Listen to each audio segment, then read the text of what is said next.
Hello साथियों, good afternoon to all of you. तो एक बार सभी लोग कमेंट करके बता दीजिएगा कैसे हैं आप सभी लोग। उसके बाद हम लोग आज का सेशन स्टार्ट करेंगे।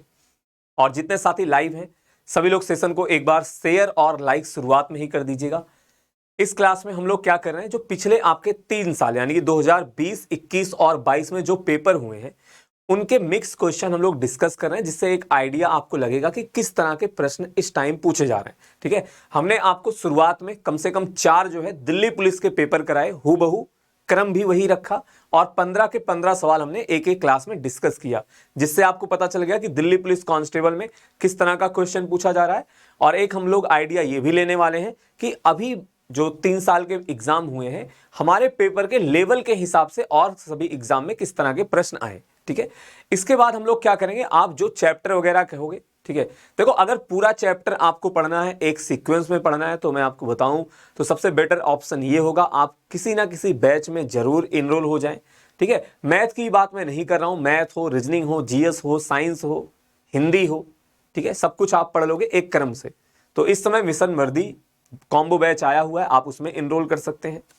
ठीक है, पहले क्वेश्चन में क्या दिया गया है, दो धनात्मक संख्याओं का अनुपात 8:13 है। यदि उनके वर्गों का योगफल 2097 है तो उन दोनों संख्याओं का योगफल ज्ञात करें। कैलकुलेट करके बताइए आपके प्रश्न का सही जवाब क्या होगा। देखो ऐसे प्रश्न समझ लो बोनस क्वेश्चन होते हैं अगर ये एग्जाम में आते हैं।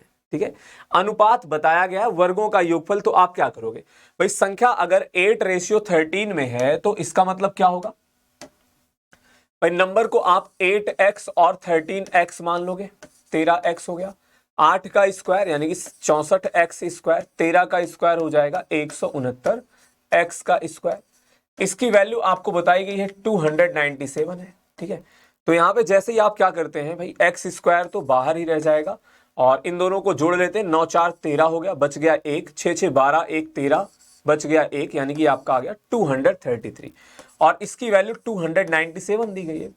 अच्छा, इकाई का अंक यहाँ पे 7 है तो किसका गुणा कराना पड़ेगा, एक आइडिया आपको लग गया कि 9 का गुणा कराना पड़ेगा। ठीक है, तो एक्स स्क्वायर की वैल्यू कितनी आ जाएगी, यहां से 9 आ जाएगा और एक्स स्क्वायर की वैल्यू 9 होने का मतलब एक्स का मान आ गया 3 और x का मान 3 होने का मतलब क्या है, आपसे पूछा गया है दोनों संख्याओं का योग पूछा गया है। ठीक है, कोई संख्या नहीं पूछी गई है, तो इनका योगफल कितना हो जाएगा, 8 और 13 यानी कि 21x हो गया, तो इसकी वैल्यू 21 गुणे 3 यानी कि 63 हो जाएगा। ठीक है, 63। ये हो गई बात सॉल्व करने की। ठीक है, बट प्रश्न ऐसा था, डाटा मतलब ऑप्शन ऐसा दिया गया है भाई, इन दोनों को जोड़ते आप 13 और 8 21 आया, 21 का मल्टीपल यहां पे सिर्फ एक ही ऑप्शन था, ऑप्शन नंबर बी। ऐसे भी आप आंसर बता सकते थे, 21 का मल्टीपल यहां पे एक ही ऑप्शन तो दिया गया है। तो कई बार ऐसा पेपरों में होता है, जब आप देखो लगातार फॉलो करते हो तब आपको पता चलता है कि हाँ ऐसा भी आंसर आ जाते हैं। बट आप कुछ लोगों को पता ऐसे 2 4 तरीके बता दिए जाएंगे तो वो हर सवाल में यही ढूंढने लग जाएंगे, थोड़ा सा भी क्वेश्चन लेंदी नहीं हुआ, बड़ा नहीं हुआ तो उन्हें दिक्कत हो जाती है। और उनके लिए तो मैं यही कहूंगा कि अभी जो है यूपी ट्रिपल एससी पीईटी का पेपर हुआ था, देखो मैथ कितने आसान पूछे गए। ठीक है, और वहीं पे आप देखिए डीआई के सवाल कैसे आए थे, ऐसा नहीं हर पेपर में बहुत अच्छी आई थी, किसी किसी में 2 3 डीआई एकदम आसान भी थी। बट आप 15 अक्टूबर का शिफ्ट 2 उठा कर देखिए, आप कितने सवाल बना पाते हैं खुद से, या फिर बना पाए थे जिन लोगों ने पेपर दिया होगा, तो एक आइडिया लग जाएगा आपको। ठीक है, और मैथ में क्या पूछ लिया था, सबसे बड़ी भिन्न कौन सी है, सिंपल सा परसेंटेज पूछा था। तो वो है कि अगर कहीं पे कैलकुलेटिव है तो कहीं पे कुछ आसान भी है प्रश्न में, पेपर में। 300 रुपए प्रति किलोग्राम कीमत वाली चाय को किस अनुपात में 200 रुपए वाली चाय के साथ मिलाया जाए ताकि मिश्रण की कीमत 225 हो जाए। ठीक है, एकदम सिंपल सा प्रश्न। क्या करना है भाई, 300 रुपए का एक टाइप का चाय है और दूसरा चाय बताया गया है 200 रुपए प्रति किलोग्राम का, इनको मिलाने के बाद रेट आपको 225 बनाना है। तो आप एलिगेशन लगा देंगे, यहाँ पे कितना आ जाएगा, 25 आ जाएगा, यहाँ पे एलिगेशन लगाओगे कितना आ जाएगा, 75 आ जाएगा। तो ये किस अनुपात में इनको मिलाना पड़ेगा, 1:3 यानी कि 1:3 के अनुपात में इसे मिलाना पड़ेगा। किस अनुपात में, 1:3 के अनुपात में इसको मिलाना पड़ेगा, तब जाके आपका क्या होगा, 225 रुपए प्रति किलोग्राम वाला मिश्रण तैयार होगा। इसका आंसर बताइए क्या होगा। और कैसी रही आप लोगों की दीपावली?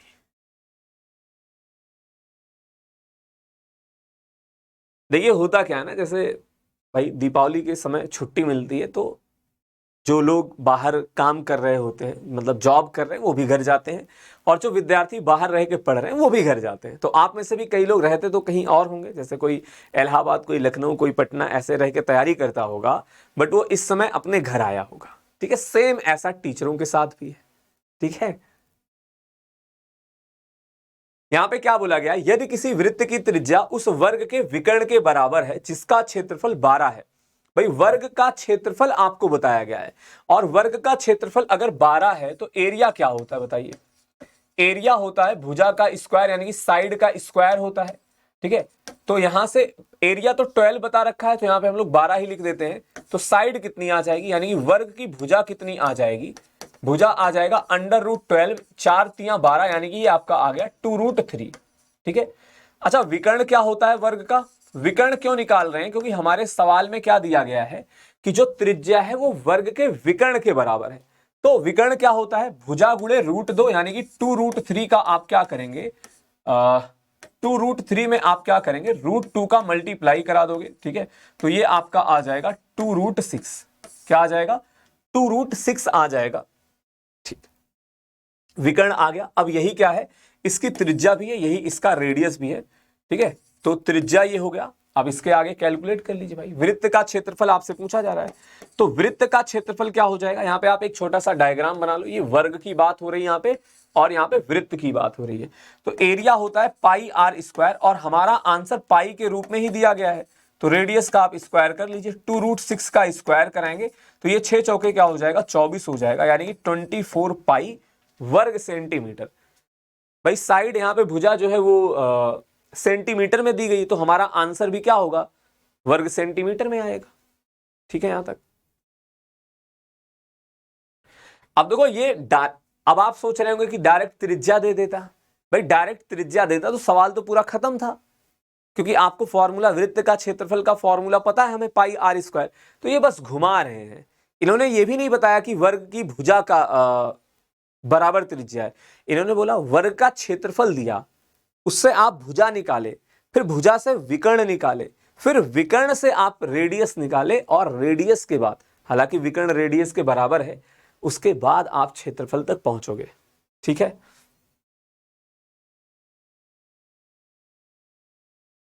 आगे बढ़े, चलिए क्वेश्चन नंबर नेक्स्ट, सॉल्व करके बताएं क्या होगा।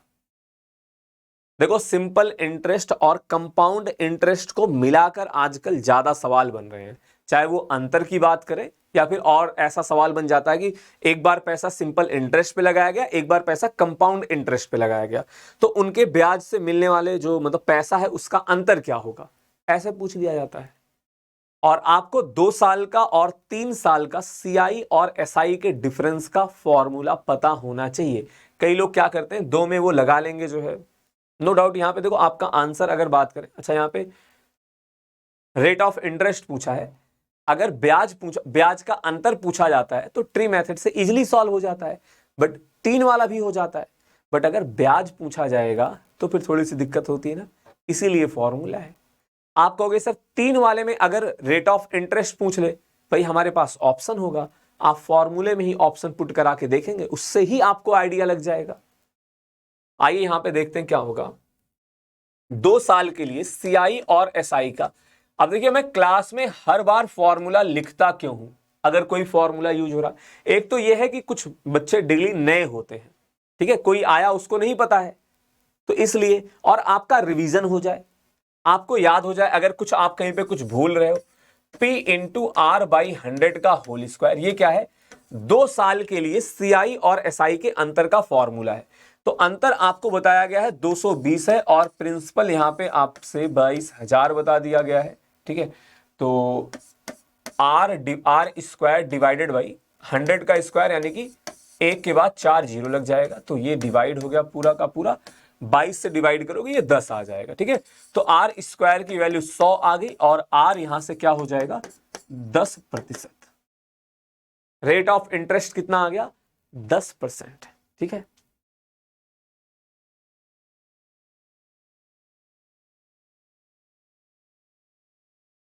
यहां तक क्लियर है?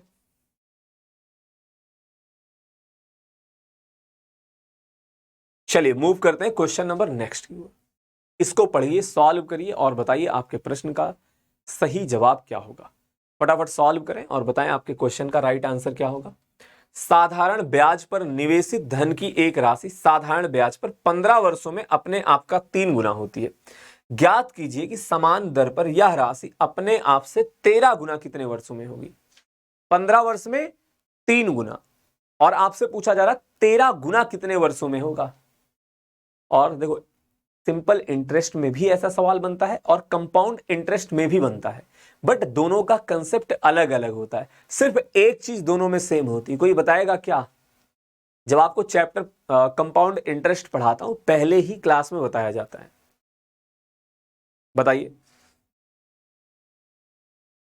भाई, पहले साल के लिए कंपाउंड इंटरेस्ट और सिंपल इंटरेस्ट क्या होता है? बराबर होता है। अगर आपका पैसा जो है वार्षिक संयोजित हो रहा है, वो भी अलग हो जाएगा एक साल का। अगर पैसा हाफ ईयरली कंपाउंडेड होने लग जाएगा तो पहले छमाही के लिए बराबर होगा। बट हाँ, जो बेसिक कंसेप्ट है, पहले साल के लिए सीआई और SI, CI compound interest, SI simple interest. अब सोचिए कोई पढ़ा ना हो, वो पहली क्लास में आ जाएगा तो कहेगा ये क्या सीआई और एसआई चल रहा है। तो थोड़ा सा टर्म, इसीलिए मैं कहता हूं चैप्टर पढ़ना बहुत जरूरी है। और ये भी एक बात सत्य है कि सिर्फ चैप्टर पढ़ के आप अच्छे नंबर नहीं ला सकते। और कई लोगों को ऐसा लगता है कि बस चैप्टर पढ़ लिया काम हो गया, टहल नहीं इधर उधर। भाई प्रैक्टिस कौन करेगा? चैप्टर तो आपने पढ़ा, आपको हथियार मिल गया, उसका यूज कहां पे कैसे करना है ये आपको बता दिया गया। बट जब तक आप करके देखेंगे नहीं, जब तक आप फॉर्मूला अप्लाई नहीं करोगे, आप कैसे पेपर में परफॉर्म कर पाएंगे। तो सिंपल मैं आपको यहीं पे बता देता हूं फॉर्मूला क्या है, इतना गोल गोल घुमाने की कोई आवश्यकता नहीं है। T1 बटे T2 आपका क्या होता है? N1 माइनस का 1 डिवाइडेड बाई N2 माइनस का 1। ये किसके लिए है? सिंपल इंटरेस्ट के लिए है। ठीक है, तो T1 कितना दिया गया है? 15 साल। और T2 आपसे पूछा जा रहा है N1 कितना दिया गया? बोला गया 3 गुना। ठीक है, 3 माइनस का 1, यहां पे 13 गुना 13 माइनस का 1, तो ये कितना बनाएगा? 2/12 बना लेगा। भाई 2/12 का मतलब यहां पे 6 आ गया, तो T2 की वैल्यू कितनी हो जाएगी? 15 गुणे 6, यानी कि 15 छक्के क्या हो गया? 90। ठीक है, 90 ईयर क्या होगा? आपके प्रश्न का सही जवाब हो जाएगा। आंसर बताएं, सॉल्व करके बताइए। उस समकोण त्रिभुज का परिमाप बताएं। अच्छा, यहां पे एरिया पूछने का तो कोई मतलब ही नहीं है। आपको पता है समकोण त्रिभुज का क्षेत्रफल 1/2 गुणे आधार गुणे ऊंचाई। और अगर परिमाप, कोई भी आकृति है, अगर परिमाप की बात होती है, यानी कि सभी भुजाओं का जोड़, चाहे वो पंचभुज हो, चतुर्भुज हो, त्रिभुज हो, या फिर कोई अष्टभुज या फिर दशभुज हो, ठीक है, मतलब कोई भी पॉलीगन हो, अगर आप परिमाप की बात करते हैं तो इसका मतलब क्या होता है? उसकी सभी भुजाओं का आप योग पूछ रहे हो। ठीक है, तो उस समकोण त्रिभुज का परिमाप बताएं जिसके समकोण बनाने वाली भुजा 11 और 60 सेंटीमीटर है। अब यहां पे ट्रिपलेट आपके काम आएगा।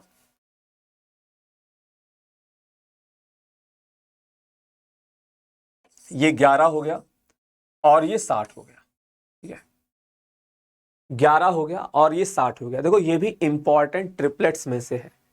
11, 60 और 61, 11, 60 एंड 61। ठीक है, अब ये सर 61 कहां से आया? भाई आप पाइथागोरस प्रमेय का यूज कर लीजिए। एक तो डायरेक्ट आपको याद होना चाहिए, अगर किसी को कैलकुलेट ही करना है तो आप यहां से क्या करोगे? कैलकुलेशन कर लीजिए, यहां से आपको क्लियर हो जाएगा। ठीक है, कर्ण आपको यहां से पता चल जाएगा। ये हमने लगा दिया पाइथागोरस प्रमेय, यहां से सॉल्व करोगे ये 61 का स्क्वायर ही आएगा। क्या होता है? किसी समकोण त्रिभुज में आधार का स्क्वायर प्लस लंब का स्क्वायर इक्वल टू कर्ण का स्क्वायर, यानी कि बेस का स्क्वायर प्लस परपेंडिकुलर का स्क्वायर इक्वल टू हाइपोटेन्यूज का स्क्वायर। ठीक है, तो अब क्या? अब इसमें बचा क्या है? कुछ नहीं बचा है भाई, परिमाप। सवाल में इतना ही दम था। ठीक है, तो परिमाप क्या हो जाएगा? 11, 60 और 61। हाँ, पेपर में समय उनको लग जाएगा जो वहां पे कैलकुलेशन करेंगे, और बाकी कुछ लोग जल्दी बता के आगे बढ़ जाएंगे। तो ये आपका 2 हो जाएगा, 6, 6, 12, 1, 13, यानी कि 132 सेंटीमीटर। चलिए अगला सवाल। Find the fraction value of 0.42662626। ये रुक कैसे गया? ये देखो रुकेगा नहीं, यहाँ पे 1 2 3 डॉट, यानी कि ये आगे ऐसे ही चलता चला जा रहा है। डॉट डॉट आप कर लीजिएगा। ये क्या है भाई? कोई भी जो नंबर दिया गया है ये रुकेगा नहीं। रुकने का मतलब क्या है? फिर उसकी वैल्यू कैलकुलेट करने का मतलब ये हो जाएगा कि आपको नीचे भाग लगाना पड़ेगा।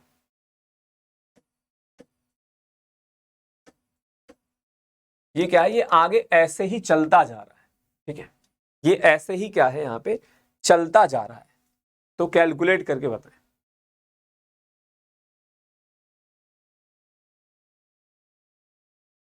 .4262626 डॉट डॉट डॉट का भिन्न ज्ञात कीजिए। एक कंसेप्ट होता है सिंप्लीफिकेशन में, बार का कंसेप्ट। जैसे आप देखते हैं, कभी आप कैलकुलेटर में डिवाइड करके देखिए, या फिर एक में आप 3 का भाग लगा कर देखो। आपके पास बहुत समय हो, पूरी रात हो, पूरा दिन हो, ठीक है, और अगर आप एक में 3 का भाग लगाते जाओगे, वो कहीं पे रुकेगा नहीं, वो चलता चला जाएगा। भाई 0.3333 आप जब तक भाग लगाओगे तब तक 0.333 ही आता रहेगा, ठीक है? तो ऐसे नंबरों को रिप्रेजेंट करने के लिए भाई एक तो है आप भिन्न में लिख दो, ठीक है, और दूसरा तरीका क्या है, आप जिस संख्या का रिपीटेशन होता है, जैसे यहां पे मैं अगर लिखूं तो 1/3 का मतलब क्या हो जाएगा भाई? 0.3333, ये रिपीट होता रहेगा। तो इसको हम लोग इस तरह से लिख देते हैं, 3 के ऊपर एक आप हॉरिजॉन्टल लाइन खींच देते हो, ठीक है, जिसे हम कहते हैं, ये बार कहलाता है, ठीक है?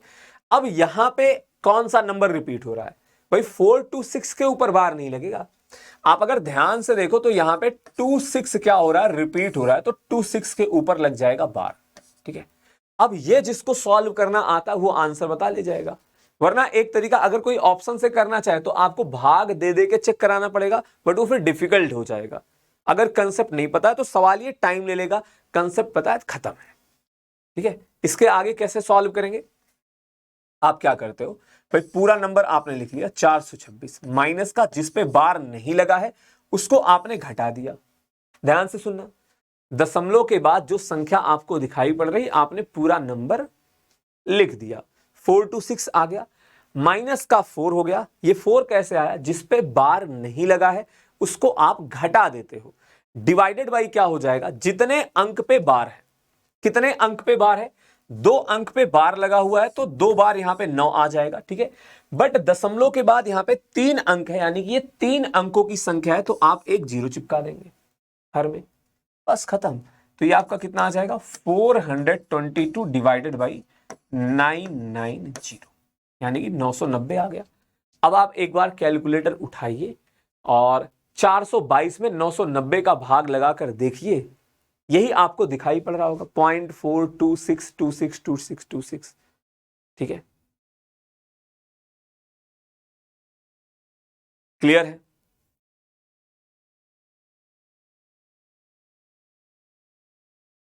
फटाफट नोट करें, उसके बाद हम लोग बढ़ते हैं आगे।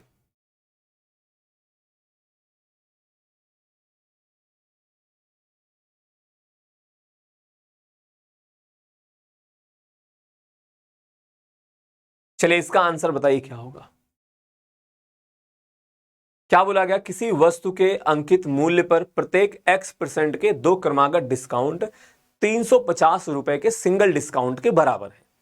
यानी कि आप कुछ परसेंट, वो x की वैल्यू जो भी होगी, यहां पे जो ऑप्शन दिया गया है, ठीक है, और उसके बाद बोला गया है आपको मार्क प्राइस बता दिया गया 800 रुपए, तो आपसे x की वैल्यू पूछी जा रही है क्या होगी। मतलब या तो आप x% का 2 डिस्काउंट दे दो, या तो आप सीधा कह दीजिए कि मैं 350 रुपए छूट दे रहा हूं, ठीक है? तो दोनों की वैल्यू बराबर है। अब इसी कंसेप्ट के बिहाफ पे आपको क्या करना है? x की वैल्यू कैलकुलेट करके बतानी है। तो सॉल्व करें और बताएं आपके प्रश्न का सही जवाब क्या होगा। फटाफट सॉल्व करके बताइए।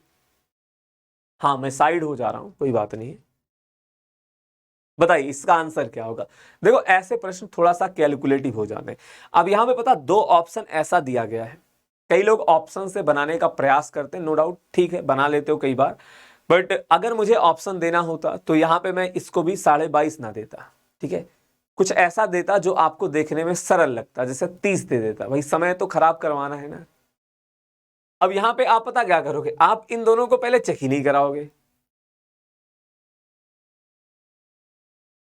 तो कैसे सॉल्व करना है, तरीका क्या होगा इसका, आइए समझते हैं। देखिए भाई 350 रुपए के एकल छूट के बराबर, भाई मार्क प्राइस अगर यहां पे 800 रुपए हो गया, ठीक है, इस पे आप 350 का अगर डिस्काउंट दे रहे हैं तो यानी कि वस्तु बिक कितने में रही, कोई बताएगा हमें? 450 रुपए में ना, कोई दिक्कत? ये क्लियर है? अब देखो हमें क्या करना होता है, अगर आपने कंपाउंड इंटरेस्ट पढ़ा है, नहीं पढ़ा है, परसेंटेज तो पढ़ा है, ठीक है, सक्सेसिव इंक्रीज, मैं कहता हूं 10% की वृद्धि, किसी शहर की जनसंख्या 10% से बढ़ गई, फिर अगले वर्ष 10% से बढ़ गई, आप क्या करते हो, 10 से 11, फिर 10 से 11, 2 बार वही काम किया।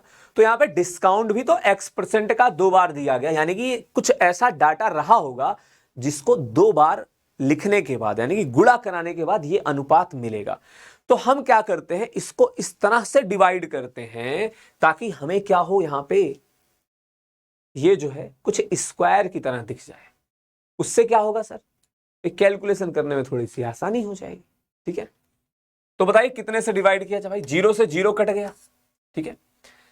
अब आप डिवाइड कर दो 5 से, 5 से डिवाइड करोगे ये 16 हो जाएगा, और 5 से डिवाइड करेंगे ये 9 आ जाएगा।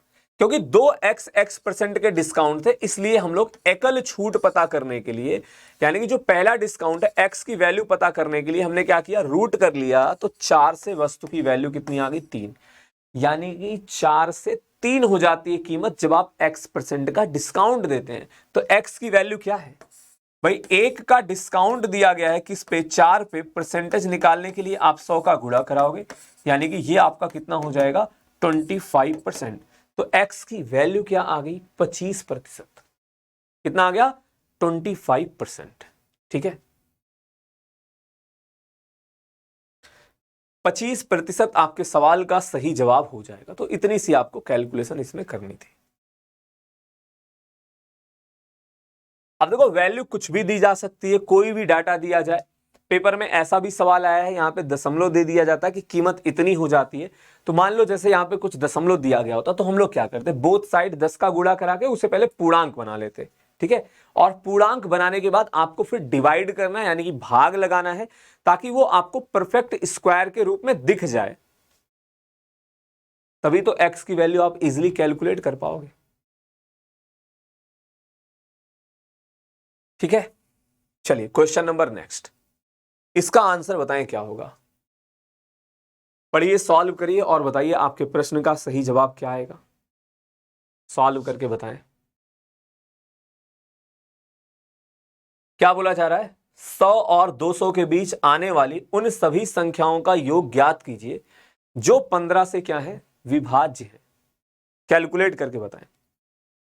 100 और 200 के बीच में, अब देखो 15 से विभाज्य है, कल को 14 से, 11 से, 17 से, 18 से, 19 से, किसी से भी पूछा जा सकता है, ठीक है। 19 से भी पूछा जा सकता है। और अभी आप देखेंगे तरीका आसान ही होगा।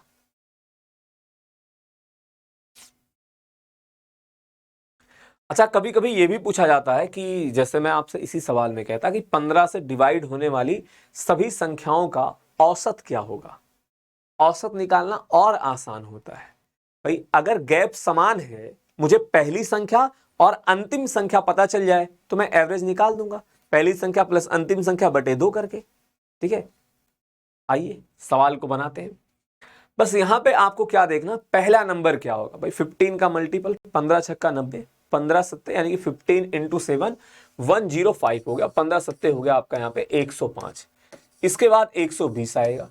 अब देखो यहाँ पे डाटा छोटा है तो कई लोग ना नंबर लिख के जोड़ भी लेंगे। 15 गुणे 12 क्या होता है, 180 हो जाएगा। 180 में 15 और जोड़ोगे तो 195 आ जाएगा, यानी कि ये 195 तक जाएगा, ठीक है। यहां पे हमें क्या करना है, पदों की संख्या अगर आपने पता कर ली तो क्वेश्चन थोड़ा सा आपका ऐसे भी आसान हो जाएगा। भाई 15 का ये कौन सा मल्टीपल है, आप ऐसे लिख लो, ये आपका है 15 गुणे 13, ठीक है।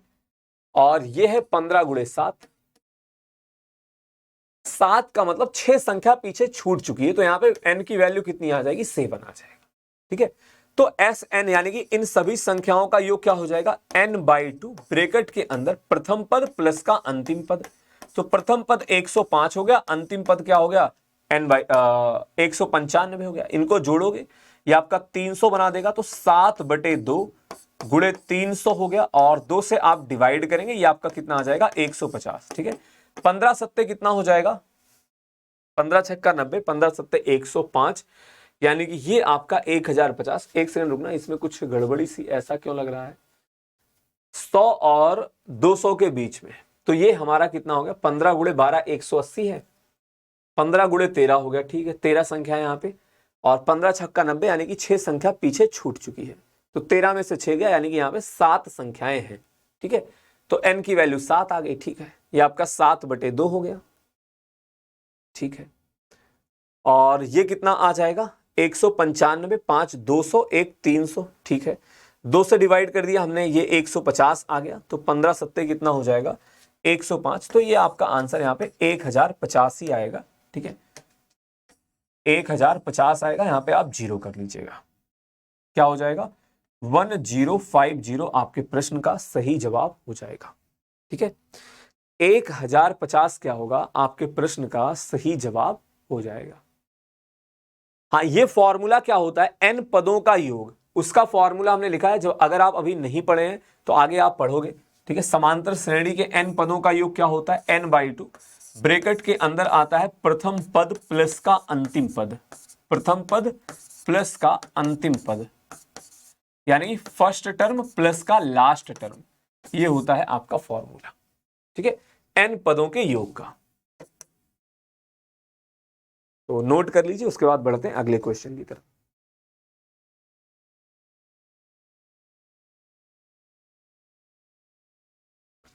चलिए, इसका आंसर बताइए क्या होगा। क्या बोला जा रहा है, 420 मीटर लंबी एक ट्रेन 60 किलोमीटर प्रति घंटे की चाल से चल रही है, इसे 1180 मीटर लंबे पुल को पार करने में कितना समय लगेगा, बताएं। 420 मीटर लंबी एक ट्रेन 60 किलोमीटर प्रति घंटे की चाल से चल रही है, इसे 1180 मीटर लंबे पुल को पार करने में कितना समय लगेगा, कैलकुलेट करके बताइए, सॉल्व करें और बताएं आपके प्रश्न का सही जवाब क्या होगा।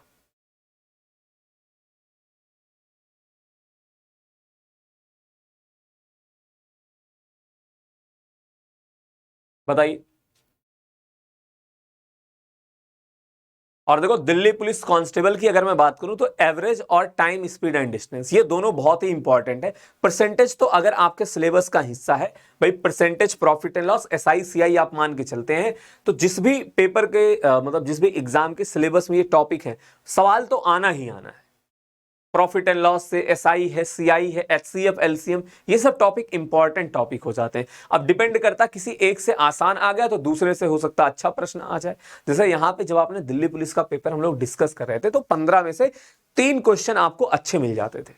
ठीक है, यहाँ पे इन्होंने चाल बता दी है, दोनों की लंबाई बताई है, तो समय आपसे पूछ रहे, एकदम सिंपल है।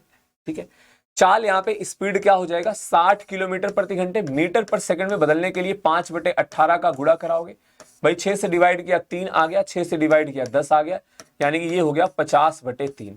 ठीक है, तो समय कितना लग जाएगा, डिस्टेंस है 420 प्लस का 1180। ठीक है, तो डिवाइडेड बाई 50/3 आ जाएगा, यानी कि ऊपर बनाएगा क्या 4 1 5 1 6, यानी कि 1600 हो गया, और गुणे 3/50 हो गया, तो डिवाइड कर दीजिए, 0 से 0 कट गया, और ये आपका आ जाएगा 480/5, तो 5 से डिवाइड करेंगे, 5 9 45 और 5 6 30, यानी कि 96 सेकंड क्या होगा आपके प्रश्न का सही जवाब हो जाएगा। ठीक है भाई, 420 प्लस का 1180, यानी कि ये 1600 मीटर हो गया, 1600 बटे, और इसको आपने मीटर पर सेकंड में बदलने के लिए 5/3 का गुणा करा दिया, तो 6 से 50/3 और 0 0 कट गया। ठीक है, 480/5, यानी कि 100 से कम आ रहा है, और से 100 से कम जो है एक ही ऑप्शन दिया गया, ये 500 से कम है, यानी कि हमारा आंसर क्या होगा 100 से कम ही तो आएगा, तो आपके प्रश्न का सही जवाब क्या हो गया 96 सेकेंड। ठीक है,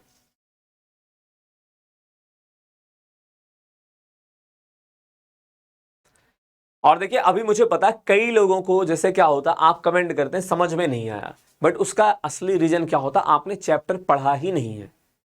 आपको बेसिक आपको ये नहीं पता है कि टाइम एंड वर्क में हम लोग एलसीएम वाला मेथड यूज क्यों करते हैं। 2-4 सवाल आपने देखे हैं, प्रैक्टिस किया है, बट जब अच्छा प्रश्न आता है आप कंफ्यूज, तो आपको क्या करना है भैया, चैप्टर एक बार पढ़ना पड़ेगा, वो चाहे जो विषय हो, चाहे मैथ हो, रीजनिंग हो। जब तक कंप्लीट नॉलेज नहीं होगी तब तक आप ऐसे ही परेशान होते रहेंगे। ठीक है, क्वेश्चन अभी हैं बचे हुए हैं, उसको हम लोग डिस्कस करेंगे, बट उसके पहले बता दें आपको, UP constable, Delhi police constable, SSC GD, ठीक है, इनका एक कॉम्बो बैच आया हुआ है जिसका नाम है मिशन वर्दी। ठीक है, तो आप प्रैक्टिस तो कर ही रहे हो, अपनी तैयारी को और अच्छा करने के लिए, सिलेक्शन के चांसेस को सुनिश्चित करने के लिए आप मिशन वर्दी का कॉम्बो बैच ले सकते हैं। करना क्या है, आप वर्दी कोड लगाएंगे तो 1400 रुपए में ये बैच आपको मिल जाएगा। प्राइस जो है वो 3500 रुपए है। जिन लोगों ने प्री बुकिंग करा रखी थी उनको जो है ये बैच 1300 रुपए में मिल जाएगा। ठीक है, बैच के फीचर्स की बात करें, इसमें आपको एक्स्ट्रा कोर्स क्लासेस के अलावा और क्या मिलेगा। देखो, क्लास कॉम्बो बैच में टोटल तो आपको 1200 प्लस घंटे की मिलेगी, पीडीएफ भी उतना मिलेगा। इसके अलावा आपको करंट अफेयर की मैगजीन हो गई और 2500 प्लस करंट अफेयर आपको मिलेगा पीडीएफ के फॉर्मेट में। प्रीवियस ईयर क्वेश्चन का पीडीएफ जो है विद सॉल्यूशन आपको दिया जाएगा, और प्रीवियस ईयर क्वेश्चन के बिहाफ पे आपको क्विज प्रोवाइड कराई जाती है, मॉक टेस्ट आपको मिल जाता है, और डाउट सेशन का फीचर भी इस बार ऐड किया गया है। एक और लाइव फाउंडेशन क्लासेस, जो कि 1 नवंबर से आपका बैच स्टार्ट है, उसके पहले फाउंडेशन क्लासेस दी जा रही, ताकि जिनका मैथ कमजोर है उनको भी साथ लाया जा सके। कुछ लोगों ने क्या है, बहुत पहले मैथ पढ़ा था, 5-6 साल का गैप हो गया, वो बेसिक कंसेप्ट भूल गए हैं। भिन्न को जोड़ा कैसे जाए तो ये भी बताया जा रहा है, वर्गमूल कैसे निकाला जाए, वर्ग निकालने की ट्रिक कैसे होती है, मतलब एग्जाम पॉइंट ऑफ व्यू से। यानी कि वो जो आप थंबनेल देखते हो 5 सेकंड में जादू देखिए, भाई 2 सेकंड में कैलकुलेट नहीं कर पाओगे। बट हाँ, अगर भाई हमें सिर्फ उसी पे काम थोड़े ना करना है, कैलकुलेटर हमें बनना नहीं है, हमें पेपर निकालना है, तो उसके हिसाब से आपकी फाउंडेशन जो है वो अच्छी हो जाएगी। और अगर कोई इंडिविजुअल बैच लेता है तो उसको जो है क्लासेस कम मिलेंगी, भाई एक ही बैच की आपको क्लासेस मिलेंगी। बट सबसे बेस्ट यही है, कॉम्बो बैच है, क्योंकि दोनों की प्राइस में, कॉम्बो बैच में और इंडिविजुअल में आप देखते हैं तो यहाँ पे आपको 300 रुपए का गैप दिखाई पड़ेगा। जो प्री बुकिंग वाले बच्चे हैं उनको जो है 100 रुपए एक्स्ट्रा डिस्काउंट मिलेगा, तो 1300 रुपए में उन्हें कॉम्बो बैच, और जिन्होंने प्री बुकिंग नहीं कर रखी थी, देखो 100 रुपए बहुत बड़ी बात नहीं है। अब भाई स्टार्टिंग में बताया गया था, आपने नहीं किया, ठीक है, तो समझ लीजिएगा, पढ़ लिया हमने और क्या। और कंटेंट इतना मिल रहा है, उसके सामने ये प्राइस कुछ भी नहीं है, ठीक है, नगण्य है। तो करना क्या है, आप एग्जामपुर, ये देखो टाइमिंग है फाउंडेशन क्लासेस की, आप एग्जामपुर ऐप ओपन करेंगे, ऑफिशियल ऐप, जिनके पास नहीं है प्ले स्टोर से डाउनलोड कर लीजिएगा। तो ऊपर ही आपको दिखाई पड़ेगा मिशन वर्दी कॉम्बो बैच, ओपन करोगे, बाई कोर्स पे जाइएगा। ठीक है, जो लोग प्री बुकिंग नहीं किए थे वो लोग कोड लगाएंगे, बाकी जो प्री बुकिंग कर रखे थे उनको कोड लगाने की भी आवश्यकता नहीं है, पेमेंट सक्सेसफुल हो जाएगा, और उसके बाद आप पढ़ाई अपनी जो है शुरू कर देंगे, चैप्टर्स आप अपने तैयार करना शुरू कर देंगे, नोट्स बनाना शुरू कर दीजिएगा शुरुआत से ही। प्रॉपर क्लासेस जो हमारे 1 नवंबर से स्टार्ट होंगी, बट उसके पहले जो फाउंडेशन क्लासेस चली हैं वो भी बहुत ही इंपॉर्टेंट हैं। 3 अंकों की सबसे बड़ी अभाज्य संख्या को 2 अंकों की सबसे छोटी अभाज्य संख्या से विभाजित करने पर शेषफल क्या होगा, कैलकुलेट करके बताएं। अब समस्या क्या है, 3 अंकों की सबसे बड़ी अभाज्य संख्या क्या है। भाई 2 अंकों की सबसे छोटी अभाज्य संख्या आपको पता होगी, नहीं पता होगी तो सोच लोगे तो पता चल जाएगा। जल्दबाजी में आप 13 कर सकते हैं क्या, मत करिएगा। 2 अंकों की सबसे छोटी अभाज्य संख्या है 11, और 3 अंकों की सबसे बड़ी अभाज्य संख्या है 997। ठीक है, इसमें आप 11 का भाग लगा दोगे, भाई 11 से आप डिवाइड करेंगे तो 11 9 99, तो ये डिवाइड हो जाएगा 990, तो 7 जो है यहाँ पे क्या बच जाएगा, शेषफल बच जाएगा। 7 क्या हो जाएगा यहाँ पे, रिमाइंडर, यानी कि शेषफल हो जाएगा। तो 7 हमारे सवाल का सही जवाब हो जाएगा। क्लियर है।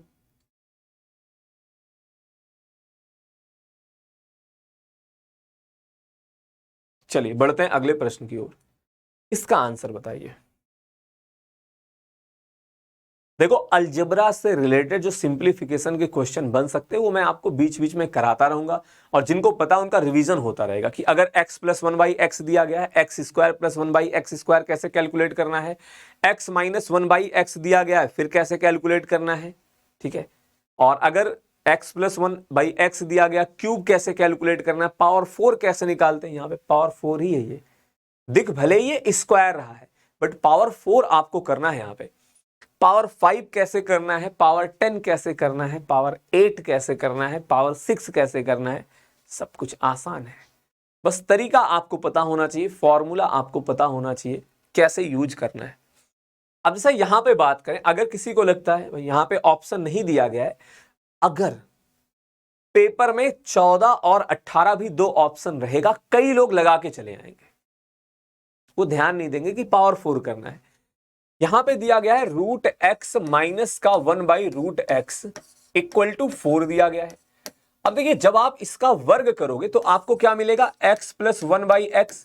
सिर्फ ये नहीं मिलेगा, मैं फॉर्मूले की बात कर रहा हूं, x माइनस 1/x की वैल्यू अगर p है तो x square plus 1/x square क्या होता है, p स्क्वायर प्लस का 2। ठीक है, तो यहां पे क्या हो जाएगा, 4 का स्क्वायर प्लस का 2 हो जाएगा, यानी कि इसकी वैल्यू 18 आ गई।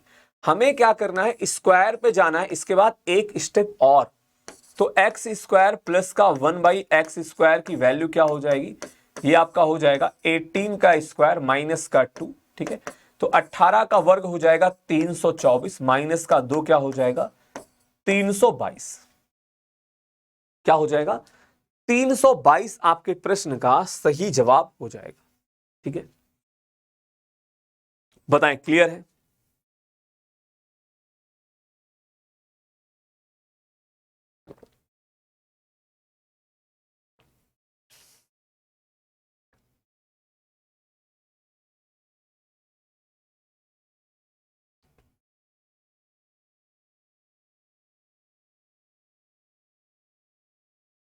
अब कंफ्यूजन कुछ लोगों को यही रहता है कि यहां पे प्लस हो गया, यहां पे माइनस हो गया। चलो मैं यहां पे लिख के बता देता हूं एक बार, 30 सेकंड का समय लगेगा, लिख देते हैं। अगर x प्लस 1/x दिया गया है, इसकी वैल्यू p दी गई है, और आपसे x square plus 1/x square पूछा जा रहा है, तो फॉर्मूला होता है आपका p स्क्वायर माइनस का 2।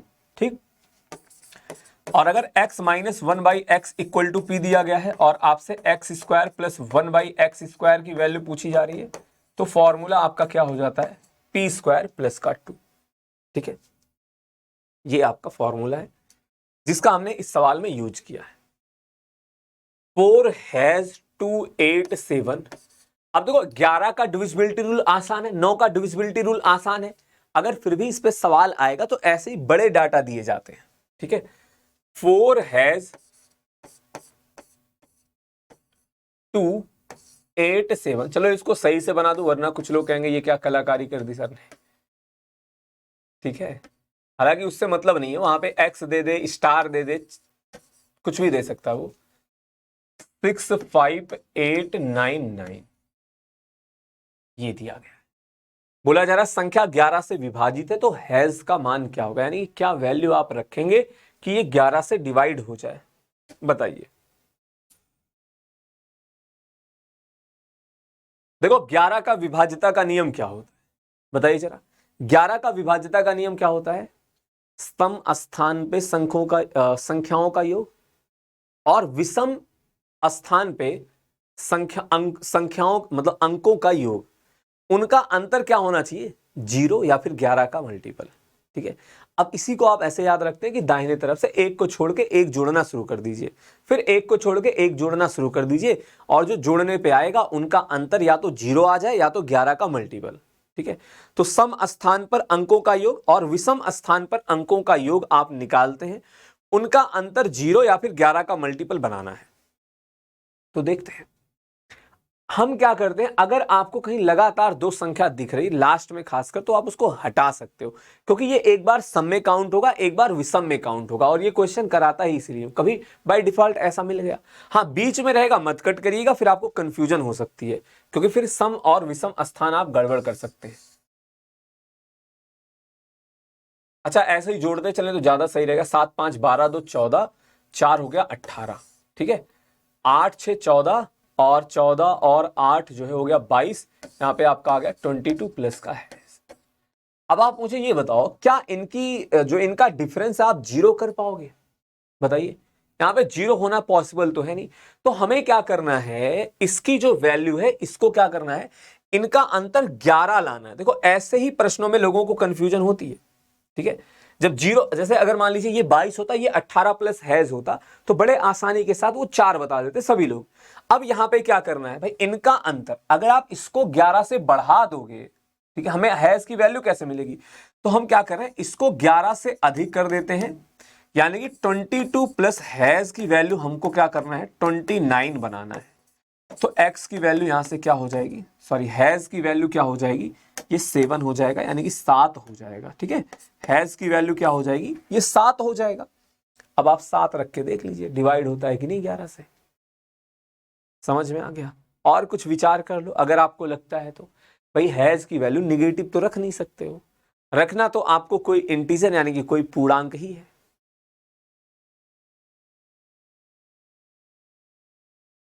ठीक है, इसका आंसर बताइए क्या होगा, कैलकुलेट करके बताएं। क्वेश्चन पढ़िए, सॉल्व करिए और बताइए आपके प्रश्न का सही जवाब क्या होगा।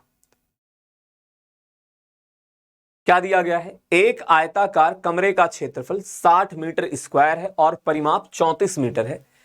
आयताकार कमरे के विकर्ण की लंबाई एक वर्ग की भुजा के बराबर है, उस वर्ग का परिमाप ज्ञात कीजिए। देखो अगर मैं बात करूंगा आयत और वर्ग की, फॉर्मूला लगभग सबको याद होगा। वर्ग के सभी फॉर्मूले आसान आसान से हैं। विकर्ण भुजा √2, परिमाप 4 गुणे भुजा, क्षेत्रफल भुजा का स्क्वायर। आयत की बात करें, क्षेत्रफल लंबाई गुणे चौड़ाई, परिमाप 2 गुणे लंबाई प्लस चौड़ाई, और विकर्ण √L² प्लस B²। बट ये सवाल पेपर में थोड़ा सा समस्या दे देता, क्यों? क्योंकि डायरेक्ट कुछ पूछा नहीं गया है, ये दोनों डायग्राम को एक साथ मिक्स कर दे रहे हैं। तो आपको क्या करना है, इसको डिकोड देखो ऐसा मतलब बहुत भयानक कोडिंग तो है नहीं, बस पढ़ के आपको समझना है। इसको मैं कहता हूं लैंग्वेज प्रॉब्लम। बताइए आंसर क्या होगा। थोड़ा सा हिंट दे देते हैं भाई, इन्होंने बोला है क्षेत्रफल क्या होता है, लंबाई गुणे चौड़ाई, इसकी वैल्यू 60 दी गई है।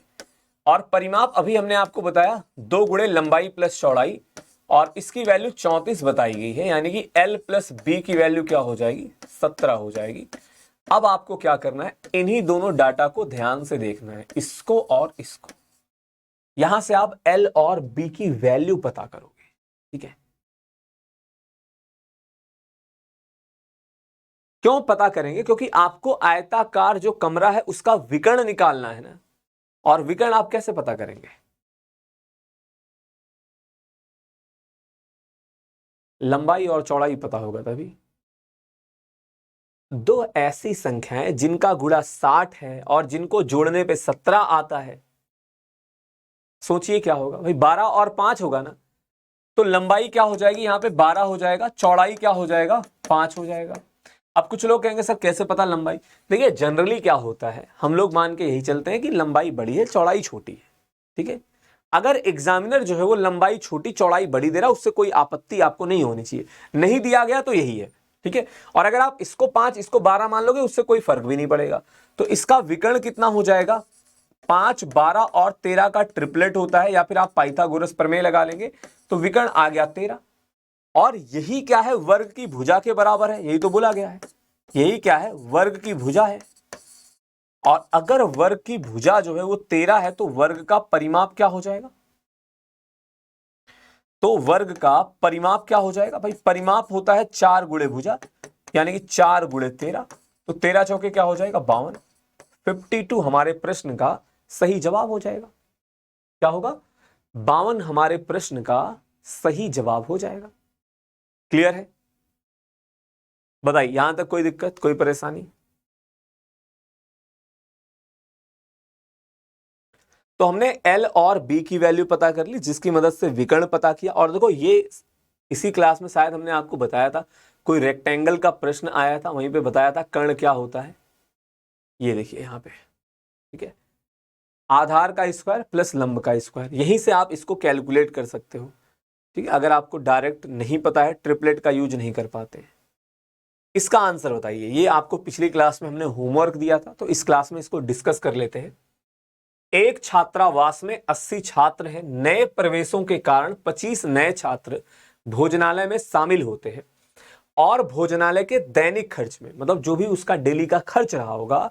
अब भाई बच्चों की संख्या बढ़ गई है, ठीक है, तो 2360 रुपए की वृद्धि हो जाती है, जबकि प्रति छात्र औसत व्यय जो है वो 8 रुपए तक कम हो जाता है।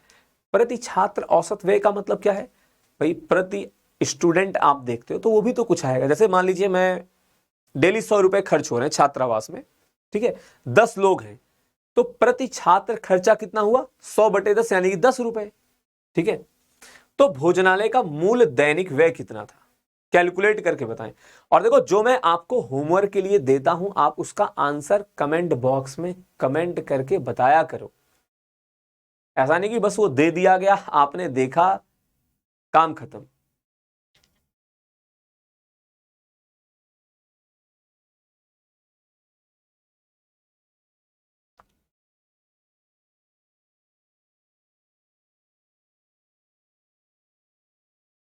बताइए इसका आंसर क्या होगा?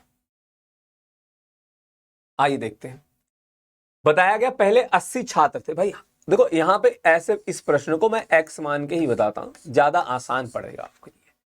एक्स था, ठीक है, ये पहले टोटल खर्चा था। बोला गया टोटल खर्चे में क्या होता है? 2360 रुपए की वृद्धि हो जाती है, ठीक है। लेकिन अब जो औसत व्यय है वो 8 रुपए तक कम हो गया भाई। औसत व्यय पहले एक्स था, अब एक्स माइनस का 8 हो गया। बट जो छात्रों की संख्या थी वो तो बढ़ चुकी है ना। पहले 80 थे, अब 25 ज्यादा यानी कि 105 हो चुके हैं। 105 कैसे आया भाई? पहले 80 छात्र थे, अभी 25 बढ़ गए हैं, यानी कि हो गए हैं इस समय 105। अब ये हमने बराबर का चिन्ह लगा दिया। देखो इस बराबर का मतलब ये नहीं कि जितने रुपए पहले खर्च होते थे उतने ही अभी खर्च हो रहे हैं। पहले इतना खर्च होता था, अभी इतना खर्च हो रहा है, और बोला गया 2360 रुपए की वृद्धि हो गई है। खत्म। बस कैलकुलेशन है छोटी मोटी, तो कैलकुलेट कर लेते हैं। देखिए ये आपका 80x प्लस का 2360, ये आपका बनाएगा यहाँ पे 105x और माइनस का 8 पंचे 40 हो जाएगा, यानी कि 840 आ गया। ये इधर जाएगा तो 25x की वैल्यू क्या आ जाएगी भाई? इसमें से 840 घटाओगे, ये आपका 0 आ गया, 6 में से 4 घटाया 2, और 25 में से आप 23 में से आप 18 घटाएंगे, यहाँ पे आ जाएगा 15। तो x की वैल्यू क्या आ जाएगी भाई? डिवाइड कर दीजिए आप। अब देखो यहां पे थोड़ा सा कैलकुलेशन हम लोग किस तरह से करेंगे। 5 का मैं भाग लगाऊंगा, 5x की वैल्यू 5 3 15 हो गया, यानी कि 304 आ गया। क्यों ऐसे डिवाइड किया? हमें 80x की वैल्यू भाई, भोजनालय में जो मूल व्यय था वो कितना था? वो तो यही था ना, 80x था। अब यहां पे आप 25 का भाग लगाओगे तो डिवाइड तो होगा नहीं, फिर वैल्यू दशमलव में या फ्रैक्शन में आएगी। उससे अच्छा यही है, 5x की वैल्यू आ गई, 80x की वैल्यू पता करनी है, यानी कि आपको क्या करना पड़ेगा? इसमें 16 पंचे 80, यानी कि आपको इसमें 16 का गुणा कराना पड़ेगा। तो 304 में आप क्या करोगे? 16 का गुणा करा लोगे। बट एक सेकंड रुकिएगा, इसमें कुछ गड़बड़ी सी हो रही। 5 चौके 20 हो गया, ठीक है। एक बार कैलकुलेशन चेक करा लेते हैं। 2360 हो गया, ठीक है। हाँ, कैलकुलेशन में गड़बड़ी यहीं पे हो गई। ये जो है आपका यहाँ पे क्या होगा? ऐड हो जाएगा। 840 जो है 2320 में जुड़ेगा ना भाई, ये माइनस है, इधर जाएगा प्लस का हो जाएगा ना। तो ये 0 हो गया, 6 4 10 के शून्य, बच गया 1, 8 3 11 1 12, बच गया 2, और 2 1 यहाँ पे कितना हो जाएगा? 3, यानी कि ये आपका आ गया 3200 रुपए। अब ये डिवाइड हो जाएगा, तो x की वैल्यू कितनी हो जाएगी? 25 से आप डिवाइड करोगे, ये एक बार जाएगा, बचेगा यहाँ पे 7, और 25 दूनी कितना हो जाएगा? 50 हो जाएगा, और बचेगा 20, यानी कि 200 आ गया। तो 25 अट्ठे 200। तो 80x की वैल्यू आप कैलकुलेट कर लीजिए, कितना हो जाएगा? 128 गुणे 80 हो जाएगा, और गुणा करा देते हैं। 0 हो गया, 8 अट्ठाई 64 के 4, बच गया 6 आपके पास, 12 अट्ठे 96, और 6 कितना हो जाएगा? 102, यानी कि 10,240 रुपए ये मूल व्यय था। अगर आपसे पूछा जाता प्रेजेंट टाइम में कितना खर्च हो रहा, तो इसी में हम लोग क्या करते? 2360 जोड़ देते। अगर मैं आपसे पूछता कि अभी के समय प्रति छात्र औसत व्यय कितना है भाई, x की वैल्यू 128, 128 में से 8 घटाओगे तो इस समय 120 है। समझ में आ गया?